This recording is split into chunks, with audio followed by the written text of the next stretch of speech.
Hello guys, আসসালামু আলাইকুম। আশা করি আল্লাহর রহমতে তোমরা সবাই ভালো আছো।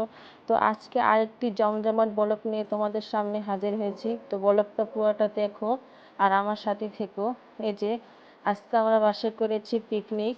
তো পিকনিক আমি রান্না করেছি গরু বিরিয়ানি। তো বিরিয়ানিটা একদমই মজা হয়েছে, সবাই বললো, তাই ভাবলাম রেসিপিটা তোমাদের সাথে শেয়ার করি। তো এই দেখো, প্রথমে ভেজে নেব বেরেস্তা, আর আলুগুলো আমি কেটে লবণ হলুদ মাখিয়ে রেখেছি। পরে আলুগুলো ভেজে নেব। এখন বেরেস্তা হয়ে গেছে, আমি উঠিয়ে নিতেছি। এই যে আমি সব ময় মশলা বেটে নেব। এখন আলু ভাজা হয়ে গেছে, আমি তুলে নেব। এই যে আমি তুলে নিয়েছি। এখন মাংসের জন্য আমি পেঁয়াজ বসিয়ে দিয়েছি। এখন দিয়ে দেব আদা বাটা আর তেজপাতা। এখন দিয়ে দেব সব ময় মশলা আমি একসাথে বেটে নিয়েছি। দিয়ে দেব স্বাদ মতো লবণ। আজকে আমি রান্নাছি বন্ধুরা বিফ বিরিয়ানি। এই যে আমি এখন মাংসগুলো দিয়ে দেব।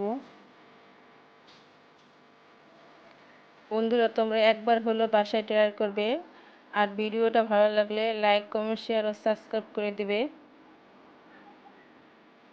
এই যে এখন দিয়ে দিব আমি দুধ গুঁড়ো। এই যে আমার মাংসটা, বিরিয়ানির মাংসটা হয়ে গেছে। এখন দিয়ে দেবো কেওড়া জল।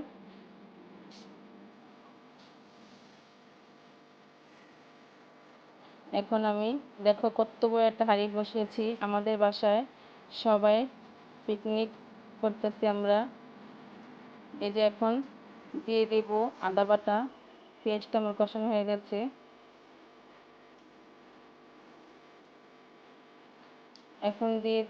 এখন আমি দুধ গুলিয়ে দিয়ে দিব। এটা আমি প্যাক করেছি, 3টা মিনিট প্যাক নিয়েছি। এখানে আমি আমার পানিটা প্রায় বরফ চলে আসবে, এর জন্য আমি ঢেকে দিয়েছি। এই যে আমার পানিটা বরফ ফুটে গেছে। এখন দিয়ে দিব ধোয়া চাল। এই যে হয়ে গেছে আমার বিফ বিরিয়ানি। দেখো বিরিয়ানিটা কত সুন্দর হয়েছে, একবারে ঝরঝরা দোকানের মতো, দেখলেই খেতে ইচ্ছে করবে। কারা কারা বিরিয়ানি পছন্দ করো আমাকে কমেন্ট করে জানাও। তো এই দেখে হয়ে গেছে আমার বিফ বিরিয়ানি। দেখছো কি সুন্দর দেখাচ্ছে, আর পুরো ডেকোরেশনটা করেছে তাজিন। আল্লাহ হাফেজ।